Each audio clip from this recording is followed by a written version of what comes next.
Hello again, I am here to place blocks. Basically, as the title states, we are going to get an interior installed for every building that I have made an exterior for in this city so far. There's a lot to get done. In fact, I did a quick count to get a rough estimate of how much interior work is to be done, which is about 125 floors worth of interiors. I could barely keep my count for just the floors, and my count is probably a bit off, but you get the idea. We have got a lot of rooms to build.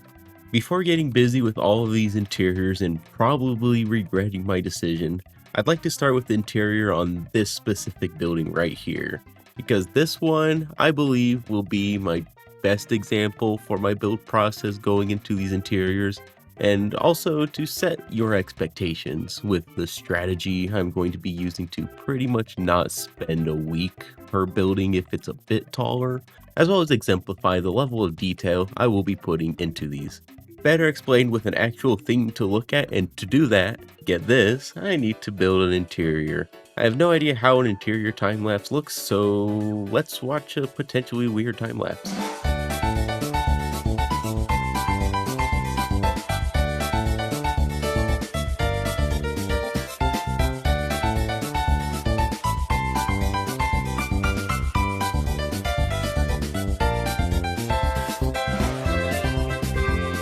Alrighty, for this interior I went with a bookshop for the bottom floors. But before we take a look, I want to talk about the expectation setting that I mentioned earlier. Basically, the idea is the closer to the bottom, the more detail I want to put in. My purpose for doing these interiors in the first place is pretty much to expand on the visual appeal of my exteriors and do away with the black or bright light walls behind my windows, or for some cases straight up nothing. Literally any substance inside the buildings instead of that is a dramatic improvement to the exteriors in my opinion. But doing fully detailed interiors for everything is going to be a bit too much of a time sink for my liking, especially for me who isn't too great at designing interiors in the first place. The me who likes to spend my time with exteriors, terraforming, literally everything I've done for almost every other video so far. So pretty much what I have in mind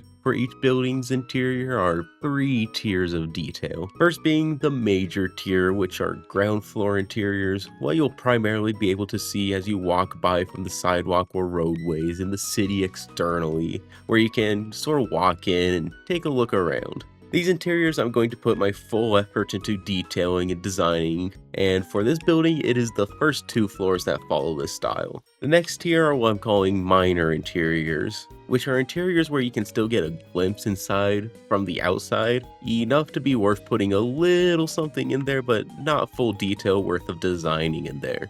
And if rooms or something are not visible from outside, I might decide against making an interior for it. These interiors for this building are the 3rd and 4th floors where, for example, from here, you can barely see a lamp and a couple paintings and maybe a desk or something. The last tier of interiors are what I'm calling minimal interiors, essentially still making a box with dedicated lighting behind the windows, but since they are almost impossible to see into, to save time, I will skip detailing inside of those rooms. Maybe at least a single painting or bookshelf if it's like this building, which has a long street that lets you kind of see inside. This tier is entirely reserved for top floors of very tall buildings, and on this building it's used on the top 3 floors, where you might be barely only able to see a bit of wall, but it's mostly the roof of these rooms. That's my design philosophy for all of these interiors that I'm going to be doing, and I probably won't bring it up again, but trust that these are the guidelines I will follow throughout the whole city for the sake of not burning out. Alright, too much of that yapping, let's look inside.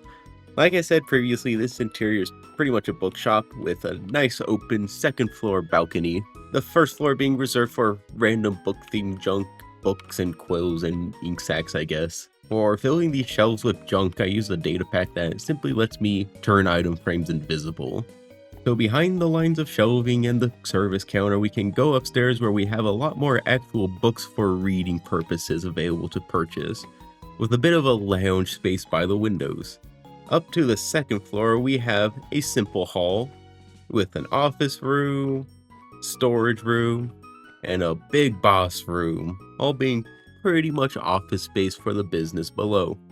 The next story up is pretty much more of the same of the previous floor, all being rooms that are simpler, less detail in mind than the first two floors.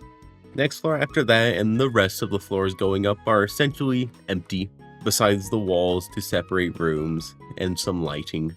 And I think that's it. I think that's everything for this interior.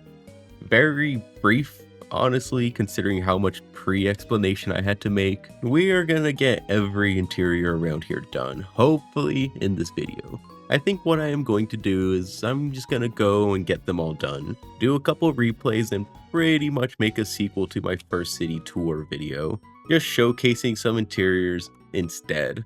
I'm just gonna go get busy. I'll see you all in a second. We'll see how this goes.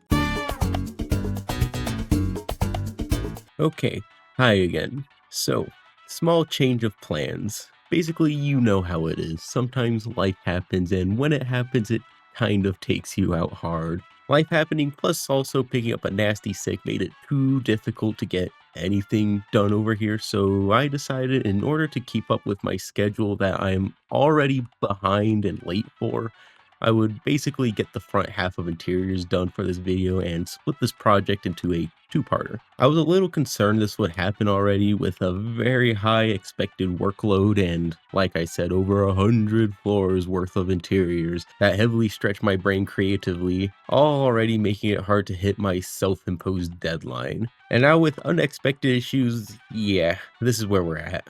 So just to be clear on what half the interiors looks like, it's pretty much everything on this side of the street in front of the central clock tower. It ends up adding up to about 50 of the 120-ish floors I need to complete, which are arguably the trickier half to complete because with this set of buildings, there's a lot more unique floors and rooms to be designed compared to the taller buildings in the back, which have a lot more room for repeated floor designs. But we'll see how I feel about that when I get to those pretty soon. Alright, boring life stories out of the way, let's look at some interiors. This video is gonna feel like walking through an IKEA.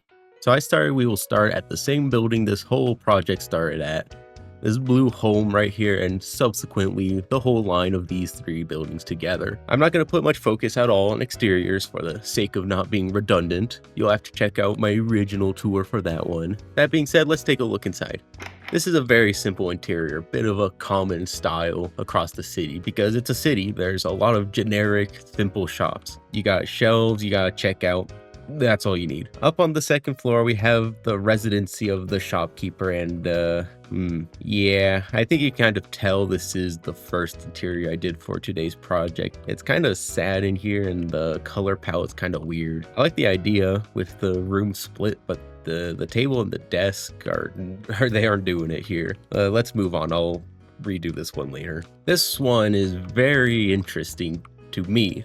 Not to you. When working on this one, I had the idea already here for the desk at the end of the front room thing that you can see here with maybe the likes of an important public serviceman of sorts residing here in mind. And the idea reminded me of an old build of mine from this world's predecessor, which is very exciting to me. But to you, the viewer, who gives a damn? My theme of choice for that world was heavily based on an old Norse mythology theme, sort of based on the two Norse God of War games, which was fresh on the mind at the time.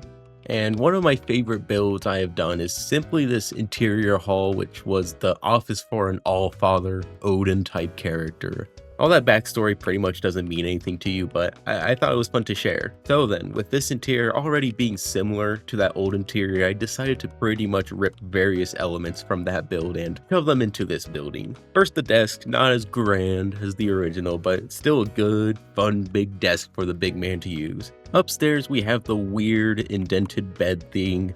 Bookshelves pretty much perfectly replicated, a couple kegs filled with non-specified beverages imported from a Norse village. I know this interior has no impact on you watching and also kind of makes no sense, but trust that it's a for me thing and I am very excited to have it. Okay, this one. I think this is supposed to be a sort of flower shop. This one was originally designed by a friend on the server, and I recall when they told me about this interior, and even he didn't really have an idea on what was going on here. I think we sort of agreed it feels very directionless. I like where this started, but hold on. All right, check it.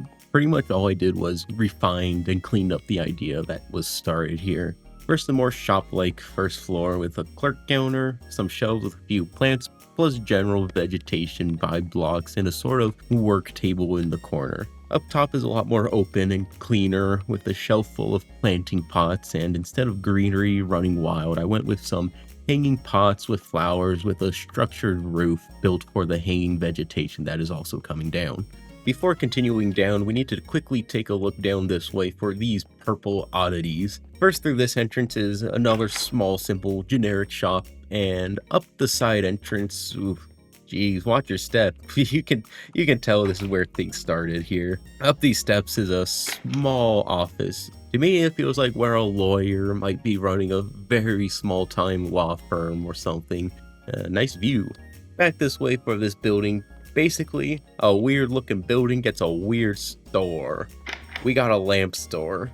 We got tall lamps, desk lamps, ceiling lamps, light strips, lanterns, everything you could dream of as long as what you dream of is seen here first. You know, somebody's gotta supply the city with lamps. And look at that, gray tall lamps are on sale. Alright, I think I was a bit tired when I was designing that one. Moving on. To continue this tour, we'll just keep going down this direction. Hopefully I'm not too jumpy about the buildings I choose to show off. I'll just try to keep going down the line, meaning next is the corner cafe. This exterior, and by extension its interior, feels very simple, but I love it so much. Inside being a bunch of seating with a cafe counter which has this specific trick here I think is really cool. This is a bunch of pastries and angled shells made completely out of armor stands. I want to use armor stands for interior details more, but unfortunately they are very time consuming to put together. Anyways, this one is cool. I used a couple trapdoors to make these angled shelves, and with that I was able to put some random vanilla pastry items and cakes, cookies, pies, all simply placed into a couple glass blocks. Very fun detail, but god, it takes way too long to be worth doing often, honestly. After that, a simple kitchen, and upstairs we have a lot more generic seating. Next door we have my first of quite a few hotel or housing style buildings, this one being the Pink Hotel. Inside is a funky hallway leading to the front desk, and we'll first check the basement, which has a couple larger rooms, and all of the rooms in this hotel are pretty much the same thing seen here, with minor changes to my space constraints. These rooms have a bed, of course, desk space, shelf storage, and a television. Back upstairs, these rooms are the same but a lot more compact, with the same on the floor above. Now my favorite part of this build, and a contender for my favorite interior, is the penthouse suite, which features a nice bar top counter with a complete kitchen, and behind this wall is actually a nice couch with a coffee table across from a beautiful 75-inch 4K OLED flat screen TV, all on top of a nice IKEA TV stand. Back in the bedroom, we got a king-sized bed, which is, in fact, very rare in this world, with some counter space, desk space, and an additional wardrobe. To top off the high-end living, there is a wonderful view to the village across the river.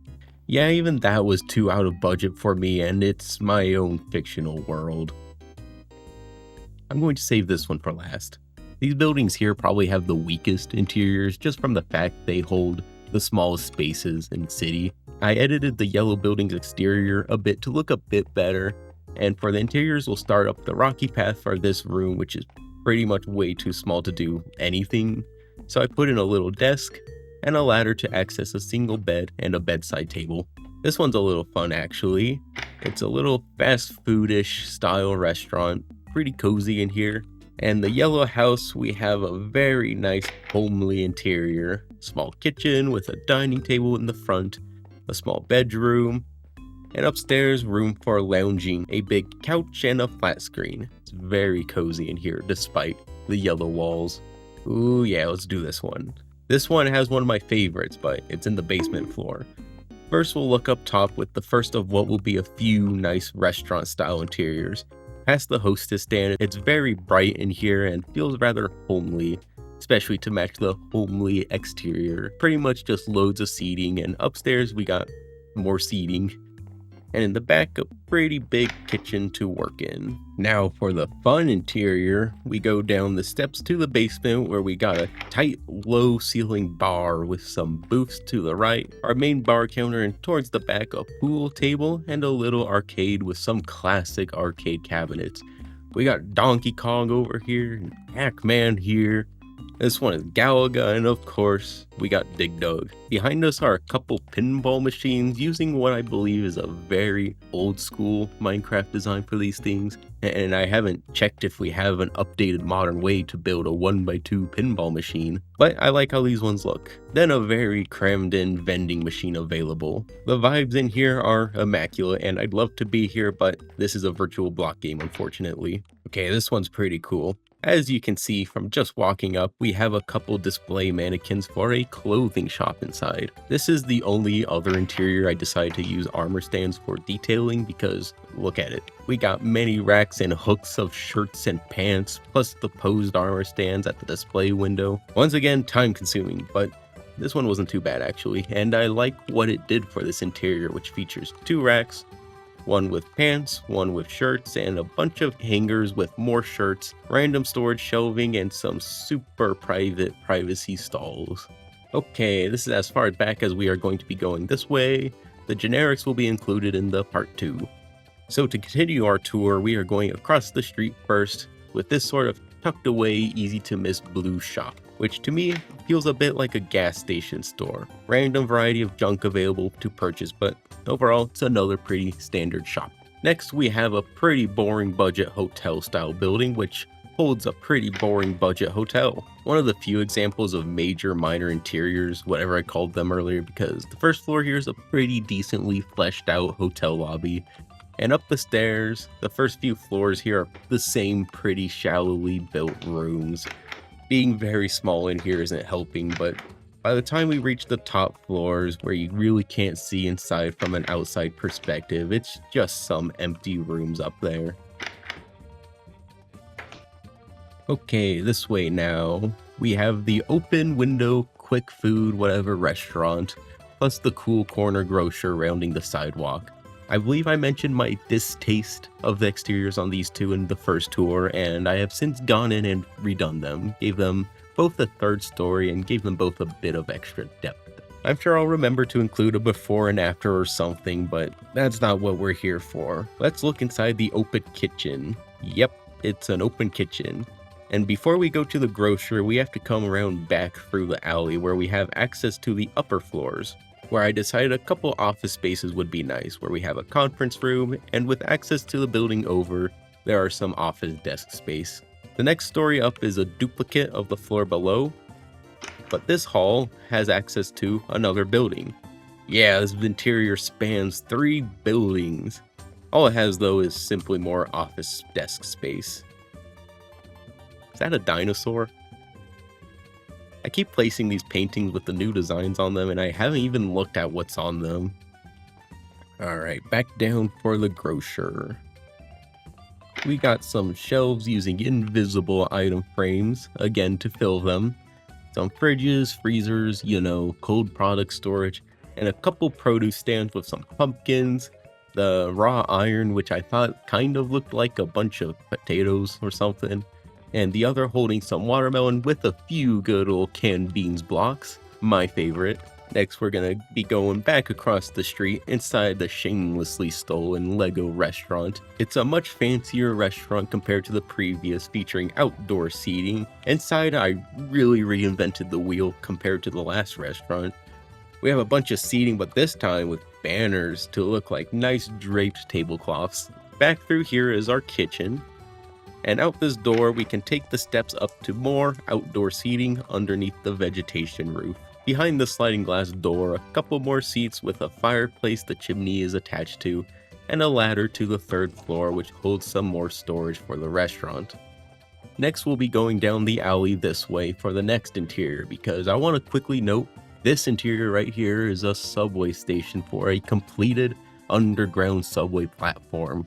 which was special enough to get its own video that I highly recommend if you haven't seen it. Now, out of the way, next we are going to be taking a look at this orange building, another hotel that I realized looks a lot like a silo. So the Silo Hotel. I named one of my buildings, you heard it here first. Inside is a spacious lobby with room to relax, hang out. Oh, forgot a table right there. 2 elevators, which is very expensive around here. Up the peasant stairs we have 3 room styles. A small room and one of 2 larger rooms that are more spacious with a television table, a chair, some shelves. This one over here has a flat screen. The 3rd floor is what you just saw replicated, and I did minimal boxes for the top floor. The last I have down this way are going to be these 2, which are already a couple out of the way generic shop fronts, which inside hold a couple generic stores. In fact, they are straight up mirrored like their exteriors.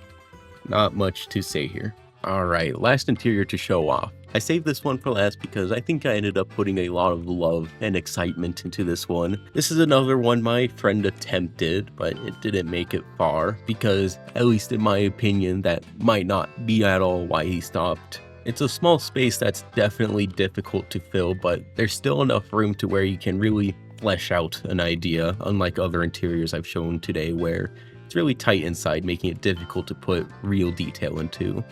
When I originally designed the exterior, I had in mind a special character or just some sort of municipal service building of sorts. Maybe a sheriff's office or a young, expanding town's mayoral house from a long time ago. Something like that, but my friend taking on the interior said jazz club.